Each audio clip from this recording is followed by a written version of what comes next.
Hi there, Karina here, your Lucid Living Coach. If you're new to my channel, welcome. I'm an intuitive transformational life coach and I use astrology. This channel is filled with astrology and moon cycles and how to use the energy to evolve your soul. So let's get right into it. Today is February 17th. This is one of the first days where Saturn is square Uranus. And I will talk a little bit about that energy a little later in the video. But first, I would like to announce the full moon in Virgo that is happening on the 27th at 12:17 a.m. at 8 degrees. So, what is a full moon? It's when the sun and the moon are opposing each other. One is at 8 degrees of Pisces, which is the sun, and two, the moon is at 8 degrees of Virgo. Okay, so what is Virgo? Virgo is the Earth Mother. It is a Mercury type ruled planet, but I also think that Chiron is another ruler of Virgo, as Virgo is mother, like Earth Mother, and Chiron is the wounded healer. It is an Earth sign, okay, and she's mutable, so she changes a lot, and she rules our sixth house of daily routines and healing and caring for herself as well as others. Now, the opposite house would be the 12th house, which is the Pisces house, being opposite in this opposite polarity of Virgo. All right, so I got this book and I haven't really dug too much into it, but I thought it was kind of like a fun little thing. It's called Inside Degrees, getting into the degrees. So I just wanted to share just a couple of sentences. I'm not going to get too far into it because it's pretty long. But 8 degrees of Virgo, which is this full moon, is a man thinking up names for colors. So the mind is a hilarious thing. It populates the world with its many ideas on top of what is there, and then can no longer see things in themselves in their pristine light. Okay, so I'll read one more sentence. We trade direct experience for a culturally rich consciousness. So that is 8 degrees of Virgo. And 8 degrees of Pisces is a gypsy peasant woman sings a mournful chant. This earth is broken. Virgo, Chiron. The compact between a human soul and her earth housing is violated. Some of us are sensitive to what has gone wrong and must proclaim a conscious change. Okay. So those are the two little short degrees in that book, and I thought that was interesting. As we get into, you'll see why. But as far as 8 is a transformational number. It's the sign of transformation, death, and rebirth. And if you put an 8 sideways, it's the sign representing infinity and transformation, which involves death and rebirth. It's a Scorpio house number, which is about exposing the truth. Everything in creation vibrates and has a rhythm. It oscillates and it has variation. And this is a part of this magical, mutable energy that's going to be happening coming up to this full moon in Virgo. We just had the new moon in Aquarius, which is eccentric and forward thinking, and we saw a amazing spike in cryptocurrencies, which is the new currency. It's the collective currency without just one power controlling it all. So it's very Aquarian, and we have a lot of energy in Aquarius. Now, with this full moon, it's going to create some tension just because this is full moon is squaring the nodes on top of Saturn squared Uranus. I first want to talk a little, I wanted to finish my thought on the Virgo Pisces energy. They're mutable signs, so they could change direction at any moment. It is the dance of life, and it's also the number of magic, exploring, and enjoying manifestations. The eighth dimension is a multiverse, and the understanding of many creators form many universes.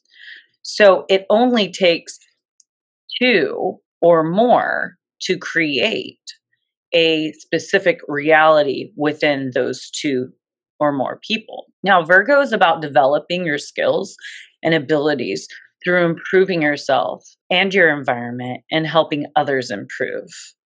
And Pisces is more about seeking and finding peace through connecting with the ebb and flow of life. Now, with these squares and the aspects I'd like to get into now, this is creating some tension. Okay, so Uranus and Taurus is having an intense conversation with Saturn in Aquarius. They're both wanting some of the same things, but they're not seeing eye to eye. No. It's like holding yourself back from something that you really want, right? They're in conflict. They both want evolution and they both want progression and change, but they're having a hard time agreeing to how it's going to come about. Okay. So this can create tension in things that we want to attain that aren't happening, like right now. And the things that are happening, they're not exactly what we wanted to happen. So Uranus wants to revolutionize our value systems. Okay. Because Uranus and Taurus is our value. Uranus is the change and things changing and happening fairly quickly, right? Like kind of like what we were saying in the cryptocurrencies. But Saturn, the planet of structure, is wanting to hold down the status quo with preference of more orderly and systematic changes because of its fear of doing things suddenly or rash. With Saturn being in Aquarius, it's strong here because Saturn is the ancient ruler of Aquarius, and it wants structure, but it also wants change to happen, and it's really thinking about the collective as a whole when it's desiring more of a slower change, because the people that are on board, let's say with the cryptocurrencies and the new value systems, will essentially get ahead. And the people that have no idea or are not invested at all are going to be left far, far behind. And so Saturn in Aquarius is wanting to have more order to this value system change. Okay. So Saturn's wanting to hold down the status quo, okay, with a preference of orderly, systematic change. Sometimes things need to change quickly and unexpectedly for change to happen, like pulling off a Band-Aid, right? So if the Band-Aid needs to just like come off and we know it's going to hurt regardless, we might as well do it quick, right? So the quick change would be Uranus. And Taurus and Aquarius both don't like change unless it's like a prepared process and it's expected. So we're getting more of these quick changes happening this year because this Saturn square Uranus is happening throughout all of 2021. And so if you have a pen and a paper, you can write these exact dates down which was February 14th through today, the 17th, okay? Exact, I think, on the 14th or the 17th. Then June 14th and December 24th, 23rd, 24th, okay? Those are exact, but they're going to be having this dance of tension and frustration and change happening all year. So make note of that. And maybe look in your chart to see where Taurus and Aquarius is, what house. This is where you might be seeing a lot of this conversation and this tension happening. So pretty much prepare yourself for change and start the ball rolling in the right direction. Because if you don't, it might be an uncomfortable sudden change that the universe makes you do, because it's trying to evolve your soul and push you to where you're going to grow. But within that growth, you're going to help other people grow. Okay. Because when we're in our purpose and our passion, then we are not only assisting ourselves, but we're assisting others within that growth. Okay.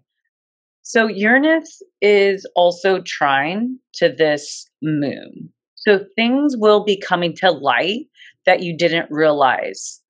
Now that Mercury is direct, we have rethought, reanalyzed, and redirected some of our energy in the area of where Aquarius is. And the moon is in illuminating Virgo. Okay, so what needs to change in our daily routines? Okay, do you need to work more? Maybe you need to work or find jobs that you could work from your home. Do you need to practice more self-care and better health habits? Do you need to practice or develop more skills?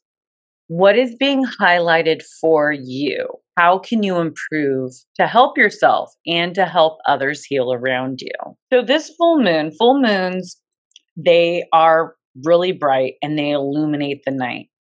And this moon, with the reflection of the sun, is highlighting some area in Virgo. So where is Virgo in your chart? Now, Virgo, for the collective, this is really focused on our body, our routines, and our habits and how we work in the daily routines. Like what are we doing on the daily to get us to that 10th house of career and legacy? What do we want to leave behind as a mark to carry on our knowledge and our information of why we came here, right? So this full moon is a completion. Okay, so things are starting to build up now. You're starting to see some of the signs. You're already feeling the changes. Things could come up that was hidden for you, like an underlying health issue, okay, because Virgo rules health. This could also be an accident that sends you to the hospital, because Virgo is health and Pisces is isolation or hospitals and stuff like that. And Pisces is also death because it's the ending. This could be because the sixth house rules your pets. If this full moon is happening in your sixth house, or because collectively this has to do with our daily habits and our routines, our pets, our small pets are usually a part of that.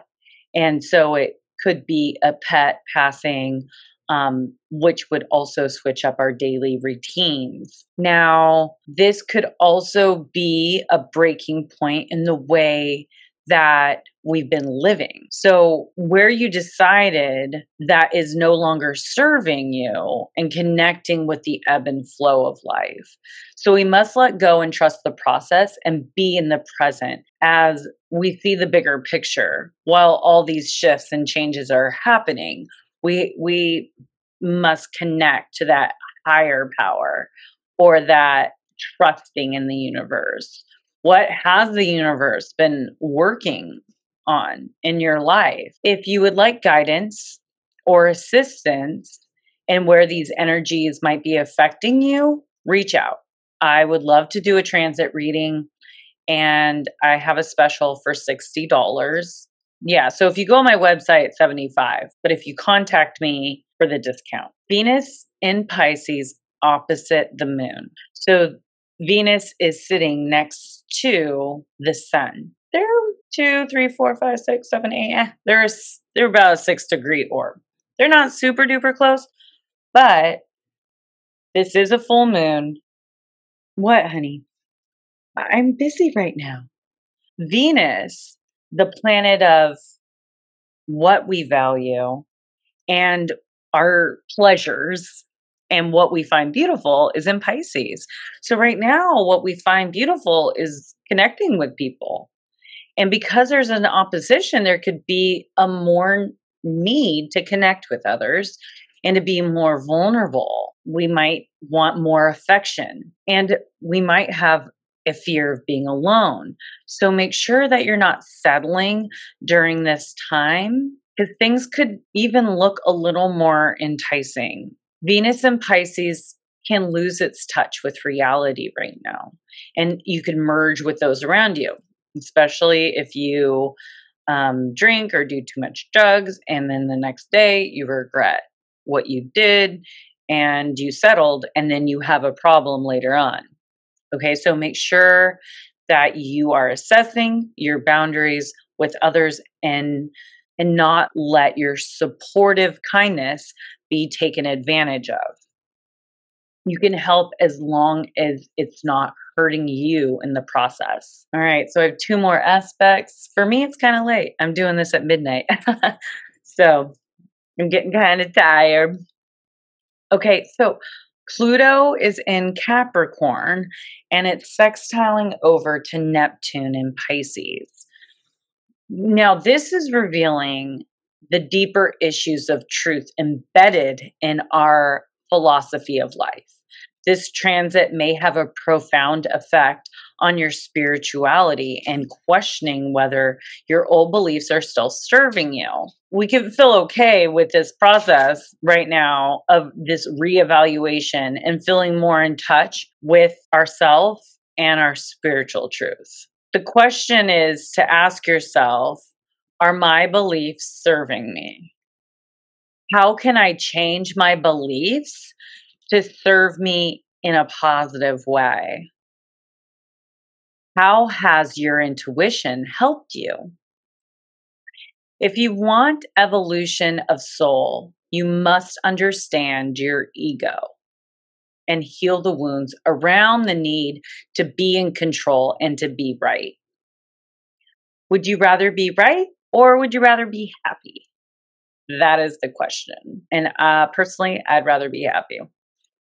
So the next and last aspect that I see is Mars square Pallas. I know it's not a big planet or anything.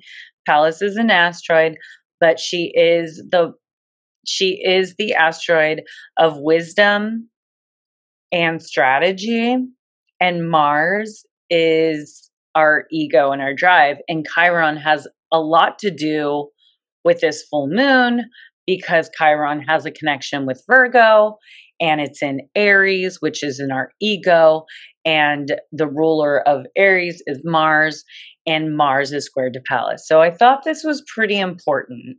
Mars being in Taurus, which is a pretty fixed, stubborn energy, and it is about the physical pleasures. Okay, this is like the five senses. And there might be some resistance between how we are desiring to change past history. There may be some resistance between what we are desiring to change from the past and connecting the dots and approaching to solve the problem so we can move forward. But our stubborn ego and our cognitive dissonance could be getting in our way. So just to give you an example, your past belief is men always leave. However, you are ready for a meaningful relationship. So what's your strategy? You're strategically starting to investigate where this belief came from, right? And then you start making yourself available to go on dates. Then the guy that you went on a date with ghosts you. Okay, so your ego wants to hold on to an old belief to reinforce your belief that you had that men always leave. The answer is to continue working on changing your belief. Don't give up on yourself, and don't give in to your ego to continue holding on to a belief that doesn't serve you in what you really desire and what you want for the future moving forward, and continue your search for a more compatible partner. So that is the Mars square palette. That's kind of what those planets were telling me, and I hope that was helpful and not too confusing. I hope that was pretty clear. But thank you so much for joining. Thank you for liking and sharing my videos, and hit the little bell notification so you can get notified anytime that I upload new videos. And I'm pretty excited. I have my second anthology, Break Free to Peace, Love, and Unity, being launched on February 26th. Our launch summit party is on the 27th. And those links are in my bio on Instagram, but I will put the links here and below in my YouTube video. And yeah, I mean, I'm pretty stoked about this transformation, the things that are being highlighted and the things that will be revealed, and the sudden changes that might happen. Pretty much like, just prepare for big change, sudden change, things that we weren't really expecting. And so my advice is just to let go and go with the flow and trust the process, because we are all on this ride together. And I'm here as your life coach. If you'd like, you can go to my website, www.lucidlivingmovement.com. I have 1 to 3 and 6 month packages for life coaching, and I use astrology and guide you through it and make sure that you are on track in reaching your goal and satisfying your soul's evolution. So thank you so much for watching my videos, and stay tuned to see what else I am offering if you'd like to support me in any way. So peace out, your Lucid Living Coach, and I'm gonna go get some sleep, guys. My jewelry, I make crystal jewelry. I have my planet bracelets, new moon bracelets, crystal bracelets. I explain the astrological connections with crystals and their benefit to each zodiac sign, and natural anti-aging skincare that I've been using since 2014. And I have toilet seat art that I've been doing since 2013, and you can find that at www.creativecommodes.com, and I will leave the links below. And I also have these awesome astrology merch, hoodies, and tote bags, and t-shirts. And it's of my colorful lion that I painted, and I went ahead and printed it. And on the back, it says Lucid Living Movement down the back, and it's pretty cool. The left and the right eye on opposing sides of the tote bags. I absolutely am in love with these colorful merch, and if you would like to buy those, the link is below. It's my Teespring website is where I sell them. So thank you so much for sticking around, and let this sudden awakening to your magical self spark excitement and positive shift